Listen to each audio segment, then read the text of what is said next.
Good morning friends. हमने cantharis part 1 देख लिया था। कैंथेरिस पार्ट 1 में हमने कैंथेरिस बीमारी का एक एस्पेक्ट देखा था। अब मैंने कैंथेरिस बीमारी क्यों कहा, ये मेंटल स्टेट जो कैंथेरिस की है वो वही बीमारी है। बीमारी पाइल्स नहीं है, बीमारी उसका घुटना दर्द नहीं है, बीमारी उसका सिर दर्द नहीं है, बीमारी उसकी सियाटिका नहीं है। बीमारी ये है कि इस तरह की मेंटल स्टेट ने इन सभी so called disease, so called sciatica, ये पाइल्स वगैरह, इसका जो हमने गलत तरीके से जो हमने मतलब नॉमेनक्लेचर कर दिया, नामकरण कर दिया। अब ये बीमारी नहीं है। बीमारी क्या है? बीमारी वो मेंटल स्टेट है जो इस तकलीफ को हील होने से रोक रही है। अगर ये मेंटल स्टेट रिमूव हो जाए तो ये सियाटिका रिकवर हो जाएगा। अगर ये मेंटल स्टेट रिमूव हो जाए तो पाइल्स रिकवर हो जाएंगे। ये मेंटल स्टेट रिमूव हो जाए तो आपके स्किन की डिजीज़ जो हो रही है, मतलब जो अर्टिकेरिया हो रहा है, वो रिमूव हो जाएगा, है ना। मेरे कहने का मतलब ये है, मैं ये नहीं कह रहा कि कैंथेरिस से ही सभी बीमारियां ठीक होती है। मेरे कहने का मतलब ये है कि एक स्पेसिफिक मेंटल स्टेट होती है जो मेंटल स्टेट वाइटल फोर्स को रोकती है फ्रीली फ्लो करने से, और फिर ये जब उस वाइटल फोर्स को फ्रीली फ्लो करने से रोकती है तब क्या होता है कि वाइटल फोर्स हील नहीं कर पाता, और जब वाइटल फोर्स हील नहीं कर पाता तो इंसान सफ़र करता है, और फिर डॉक्टर जो है उस सफरिंग को नाम दे देता है कि हाँ ये सियाटिका है, ये जो है पाइल्स है, ये जो है अर्टिकेरिया है, इस तरह से। तो हमने देखा था कि कैंथेरिस की एक मेंटल स्टेट, जो एक मेंटल स्टेट का एक एस्पेक्ट हमने देखा था कि किस तरह से कैंथेरिस सीज्ड में जा रहा है। Delusion injury is being injured, delusion possessed he और she is being, delusion choked off being icy cold hands by throat someone takes her by hands with cold. ये रूब्रिक्स हमने कैंथेरिस के देखे थे। इसमें एक एंग्विस भी बताया था मैंने कि ये इतना परेशान होकर एंग्विस हो जाता है। अब देखो, हम कैंथेरिस का दूसरा एस्पेक्ट देखते हैं। देखो, जब भी हमारे जीवन में कोई तकलीफ आती है तो हमारे पास दो उपाय होते हैं। एक उपाय ये कि उस तकलीफ को खुद सॉल्व कर लिया जाए, और दूसरा उपाय ये कि उस तकलीफ से बाहर निकलने के लिए किसी की मदद मांगी जाए।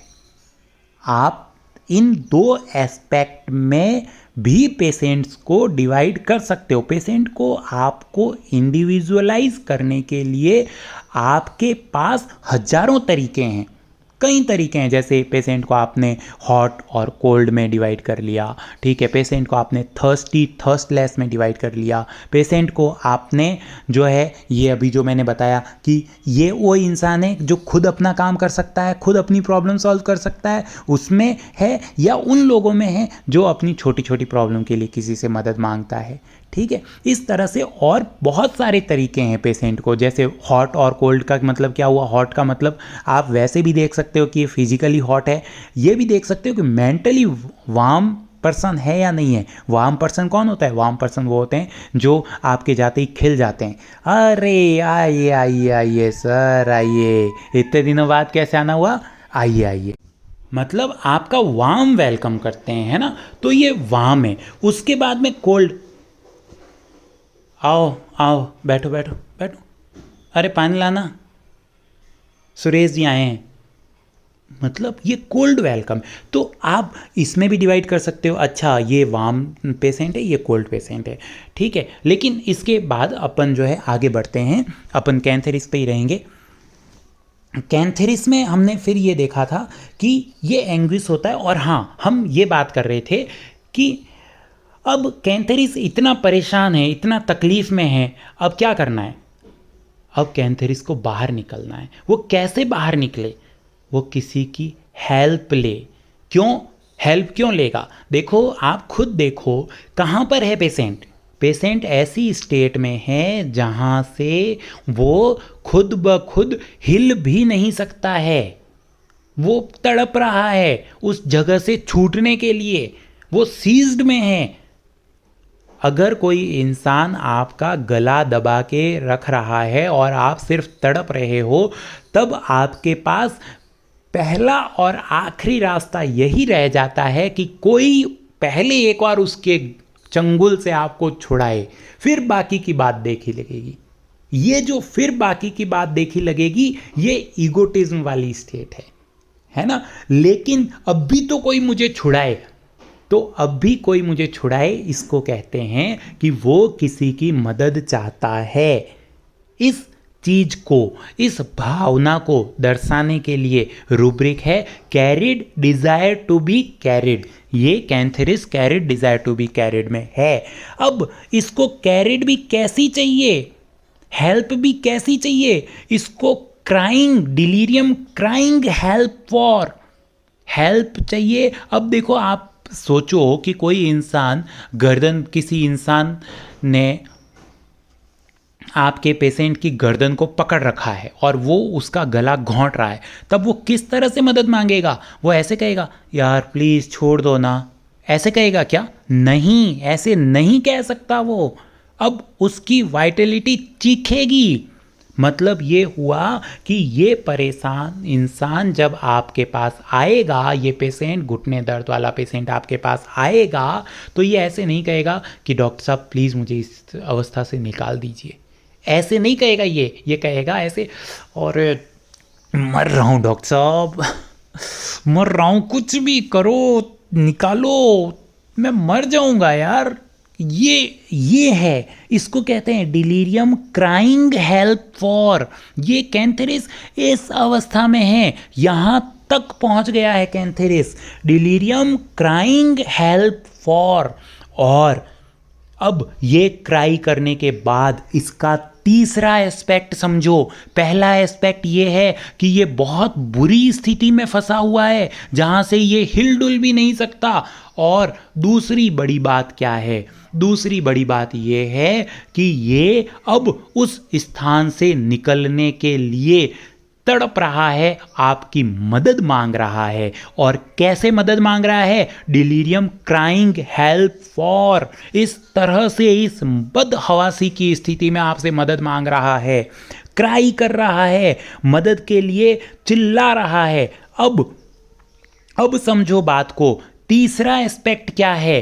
तीसरा एस्पेक्ट ये है कि ये इंसान इतना मदद मांग रहा है, लेकिन इन सब के बावजूद इतना बदतमीज इंसान है ये कि ये आपके लिए ग्रेटिट्यूड नहीं रख रहा है। इस इंसान को ऐसा लगता है कि आपसे मदद पाना इस इंसान का जन्म सिद्ध अधिकार है। तो ये इंसान कैसे कहेगा आपसे, अरे यार दे दो ना यार डॉक्टर साहब दवाई। मतलब इस तरह से, अरे आप मांग रहे हो या छीनना चाह रहे हो मुझसे मदद को? कैंथेरिस छीनना चाह रहा है आपसे मदद को। कैंथेरिस ये सोच रहा है कि इस मदद पर मेरा हक है। क्यों नहीं दे रहा ये बेवकूफ डॉक्टर मुझे इलाज? क्यों नहीं दे रहा सही से? इसको देना ही चाहिए मुझे इलाज।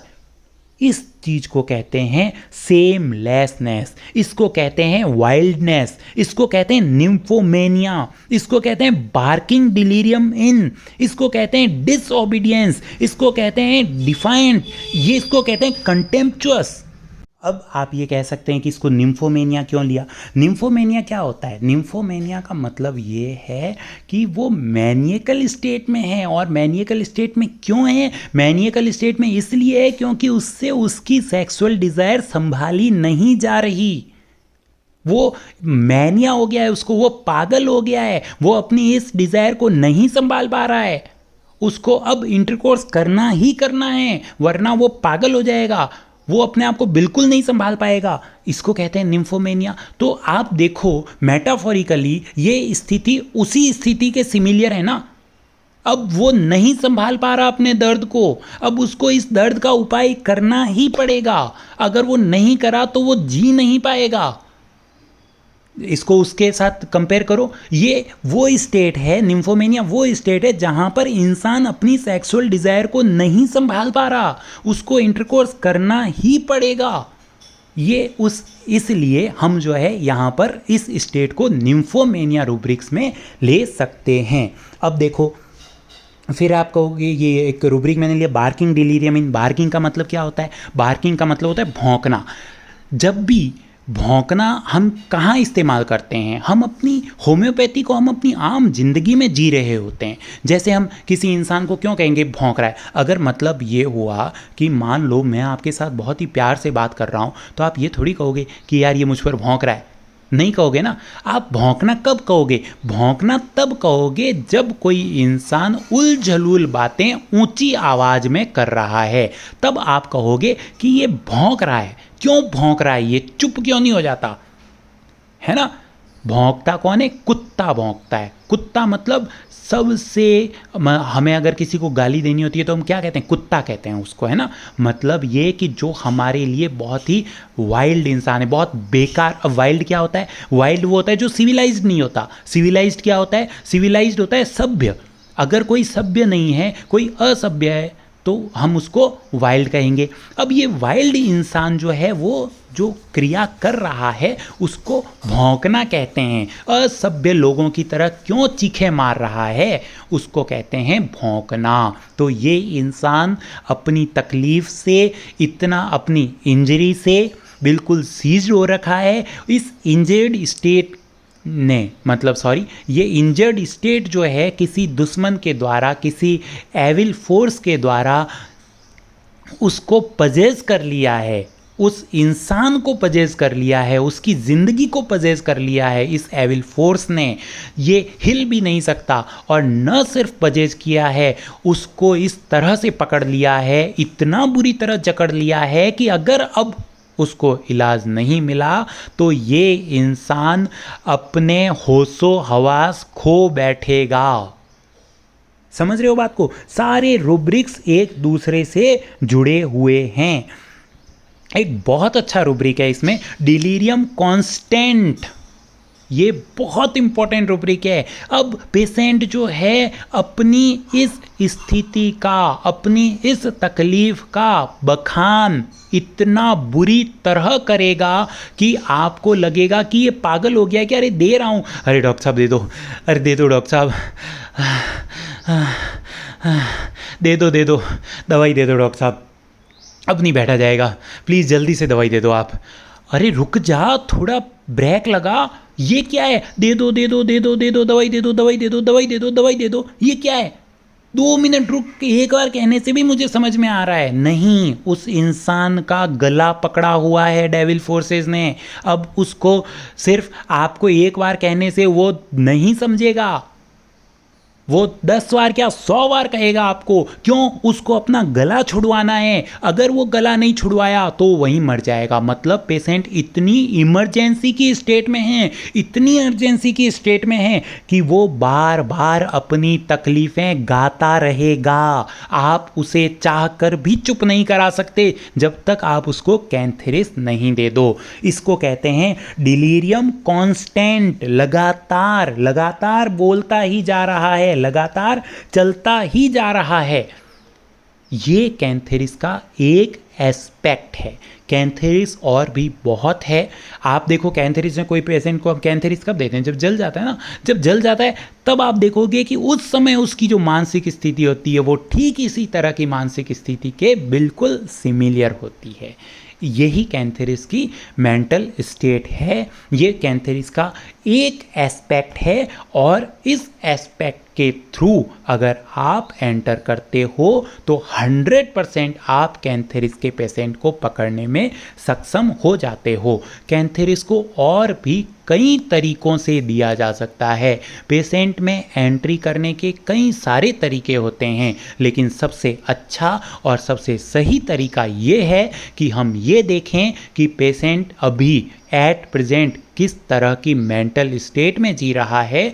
फिर हम उसकी उस मेंटल स्टेट को अगर सही कर देते हैं तो वाइटल फोर्स जो होता है वो फ्रीली फ्लो होने लग जाता है, और वो पेशेंट को ठीक करने में सक्षम हो जाता है। मेरे हिसाब से यही तरीका दी बेस्ट वे है आपको पेशेंट को प्रिस्क्राइब करने का।